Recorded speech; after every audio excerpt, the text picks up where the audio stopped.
Imagine going on a first date after ending a toxic relationship from the past.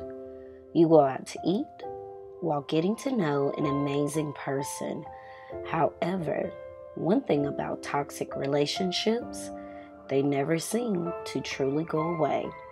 You want to move forward, but something always draws you back to provide another chance. Unfortunately, Heather Elvis experienced just that on December 18, 2013 in Carolina Forest, Myrtle Beach, South Carolina. 20-year-old Heather went out on a date and arrived at home around 1:15 a.m. 30 minutes later, she called her best friend to discuss her amazing time that night. However, after this phone call, she has never been seen nor heard of ever since then. Where is Heather Elvis? Why would a young woman who was just starting to try out love again vanish? Was her past relationship really over? This is episode number 4, The Missing Case of Heather Elvis. Welcome to Key Pieces of Evidence. I am your host, Key Darlise. We will look into the missing case of Heather Elvis. Before we begin, Key Pieces of Evidence is a weekly podcast that focuses on true crime mystery and any information that might bring awareness.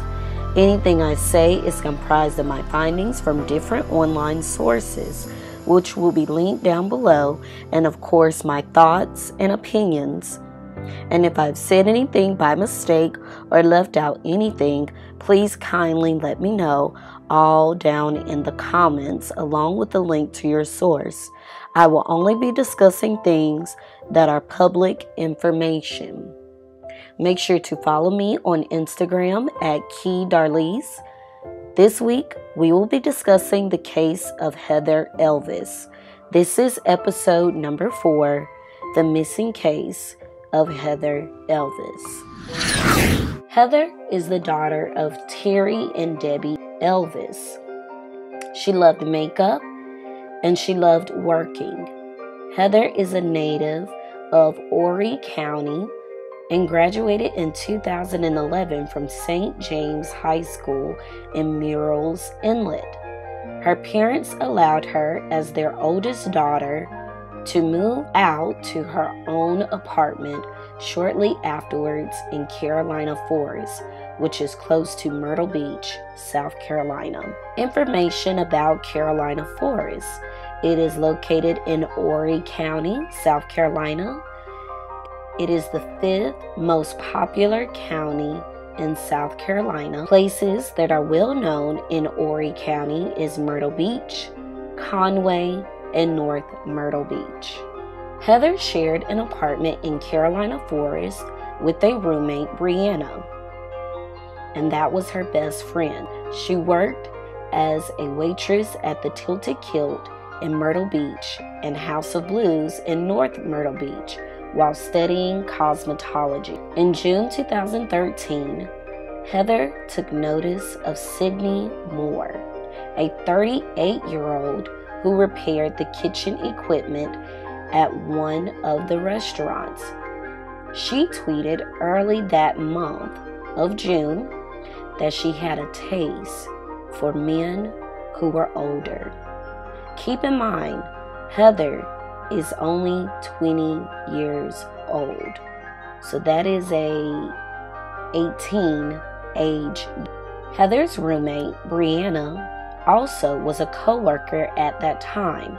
In June 2013, she recalled Heather pointing him out to her at work.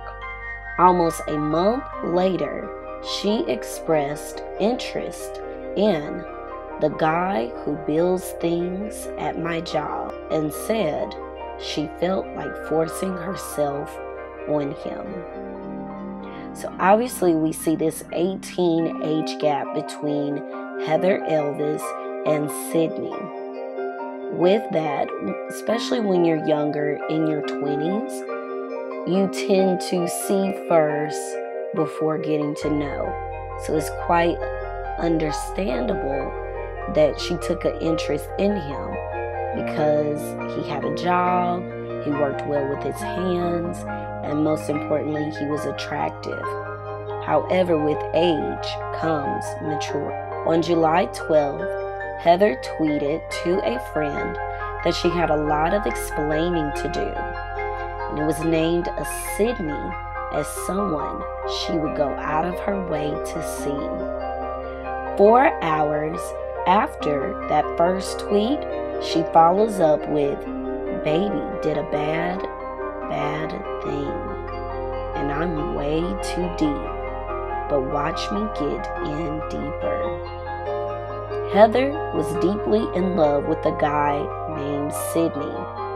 Yet, the one thing about this 38-year-old man was that he was married. Sydney worked as a mechanic at her job and would often come to the restaurant when he was not working to deliver coffee and bagels to Heather. Sydney considered asking Heather to work as his children's nanny should he and his wife move to Florida. Heather tweeted that once upon a time, an angel and a devil fell in love. It did not end well, which has since been interpreted as referring to the relationship between herself and Sydney. Shortly afterwards, Sydney's wife, Tammy, finds out about the affair, which made her very angry. Matter of fact, Tammy begins to text and call Heather almost every day. The affair between Sydney and Heather lasted until September. So this affair lasted for just 3 months. To make sure her husband remained faithful to her, Tammy handcuffed him to the couple's bed every night. Sydney said later she changed his phone password to only she knew and only giving him access and accompanying him whenever he went anywhere outside the house. He agreed to all these restrictions in order to save their marriage. She also made Sydney get her name tattooed above his crotch. So here we have this wife, Tammy, who is so outraged that her husband cheated on her with a 20-year-old girl at his job, but she becomes very possessive over her husband, almost like a fatal attraction. She prohibits him from even talking to other people. If you have to do this much in order to get a man to straighten up, is it even worth keeping the man at all? However, Tammy continued to contact Heather, texting her, "Hey, sweetie, ready to meet the missus?" and threatening her physically or implying that she was going to kill her husband. On November 1st, Heather texted back that she was no one you need to worry about anymore. This was the only response that Heather ever responded back to Tammy. Tammy also tried to get Heather fired from her job at the Tilted Kilt, calling the restaurant regularly and telling them her husband would stop repairing their equipment as long as Heather continued working there. At one point, Sydney reportedly managed to begin texting Heather again, telling her that his wife had not objected to the affair itself.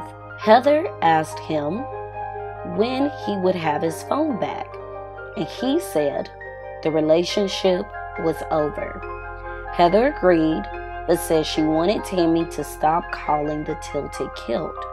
I lost hours today because they sent me home after she kept calling, she wrote at one point. However, on November 5th, just 4 days, when Heather last saw Sydney, she retweeted a joke by the comedian Daniel Tosh that seemed to be indirectly referencing the affair. Hey, married fellas, you can either cheat on your wife or murder her, never both. That's when you get caught. Heather agrees to the ending of the affair, but yet she fuels the fire in a way by tweeting out this joke. I think this goes back to social media. It can either be used for good or for bad. When you tweet something, it's an impulse and you don't think about it. But this is something that maybe could have been prevented because it possibly made the situation worse, especially when you're dealing with the wife such as Tammy. So that appeared to be the end of communication between Heather and Sydney and Tammy. The couple and their 2 children left South Carolina to drive to Disneyland for a vacation on November 19th. They returned on December 11th. At the time of Sydney and Tammy Moore's return, Heather, according to her friends and family, was recovering from the affair. She had gotten a job at a beauty parlor in downtown Myrtle Beach, starting just before Christmas, which she was eagerly anticipating and resolved, along with Brianna, to begin attending church regularly. However, she had put on weight, and her co-workers at the Tilted Kilt noted that her uniform had gone up 3 bra sizes. Heather was concerned she had become pregnant, possibly by Sydney. Her manager at the Tilted Kilt said she had taken 1 pregnancy test, which came back as an error. On the night of December 17, she went on a first date with another man, Steven. The date started at 10 p.m. They drove around in his car looking at residential Christmas lights in the area. They later drove to the parking lot of the Inlet Square Mall, where he taught her how to drive his manual transmission vehicle. Heather sent photos of herself using the stick to her father and best friend, Brianna. Stephen dropped off Heather at her Carolina Beach apartment around 1:15 a.m. Stephen is the last person known to have seen her. 20 minutes later, a call was placed from a payphone to Heather's cell phone. It lasted 5 minutes. Shortly afterwards, Heather called Brianna, who was then out of state, visiting her family for the holiday. Heather said that Sydney had called, telling her he was planning to leave his wife and asking her to meet him.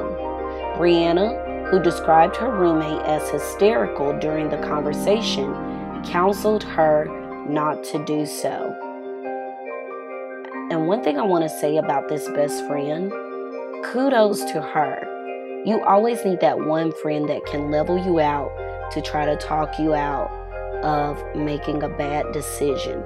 She knew that Heather had worked so hard to move forward and not go back to this toxic relationship, to try to make Heather see not to give him another chance.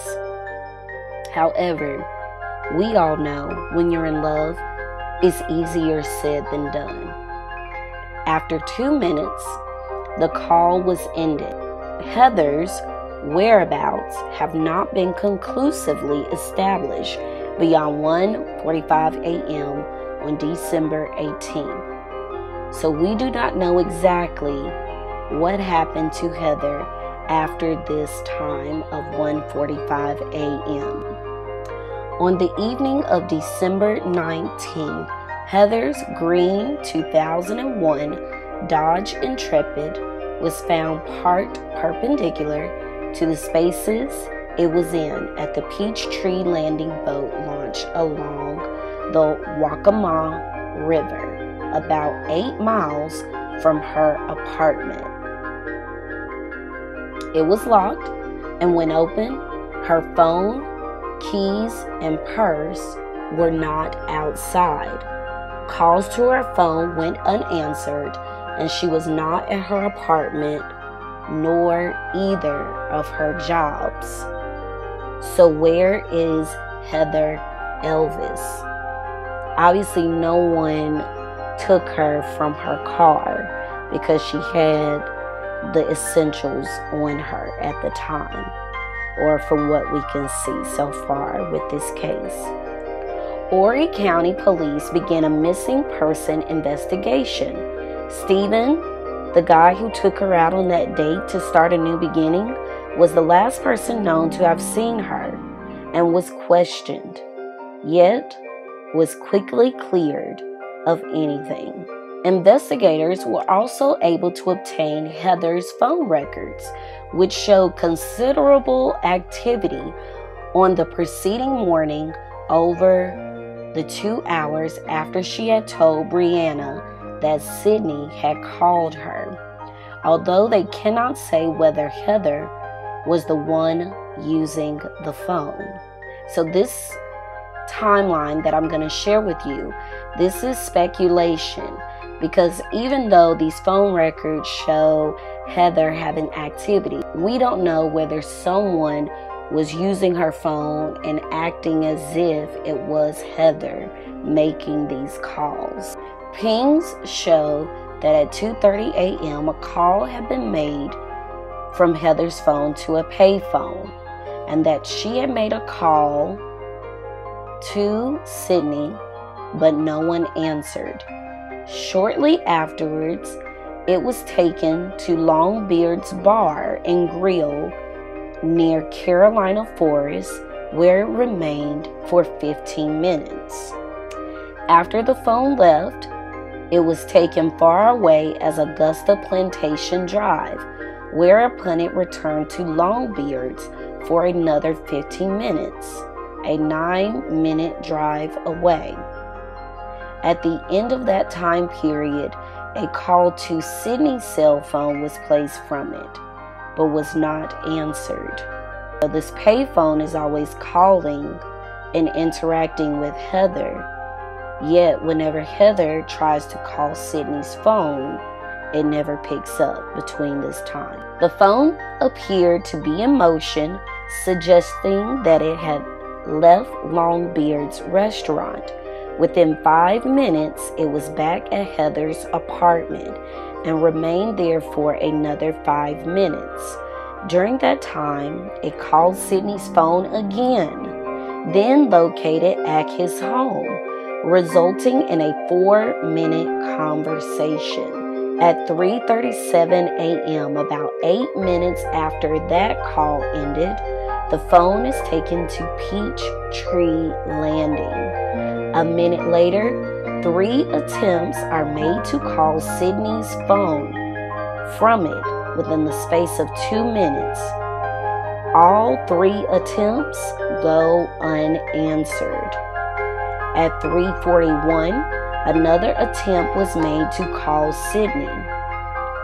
A minute and a half later, data records for Heather's phone ends its location and could only be identified as somewhere in the Waccamaw National Wildlife Refuge. Tammy and Sydney's phone records were also examined. There had been no communication between the two, those phones, from November 2nd, the day Sydney would later testify he surrendered his phone to Tammy as a condition of remaining married until 4:37 a.m. on December 18th, when Tammy sent him a text asking for the pot stickers and orange juice at 4:37 a.m. "Yes, ma'am," he replied immediately afterwards. So the same day Heather goes missing is the same day that Sydney finally gets his phone back, and at 4:37 a.m. in the morning, your wife texts you the stickers and orange juice, and you reply, "Yes, ma'am." Police found video evidence further linking Sydney Moore with Heather's activities in the early hours of December 18. Security cameras at the Myrtle Beach Walmart showed that at 1:12 a.m. that night, he entered the store. 7 minutes later, he bought cigars and a pregnancy test and left. Footage from a Kangaroo gas station on Joe White Avenue showed Sydney making the call from the payphone across the street to Heather's cell phone at 1:35 a.m. Investigators also reviewed footage from private security cameras along the 3 miles between the Sydney and Tammy Moore's house and Peachtree Landing. Near their home, it showed a dark Ford F-150 pickup truck passing in the direction of Peachtree Landing at 3:36 and at 3:39 a.m. respectively. The vehicle returns going the opposite direction. Its license plate is not visible. However, after analysis and enhancement of the video by both the South Carolina Highway Patrol's Accident Investigation Unit and the FBI, it was determined that this F-150 truck did belong to Sydney, and it was searched. So here we have Heather Elvis, who is still missing. We do not know where she is located.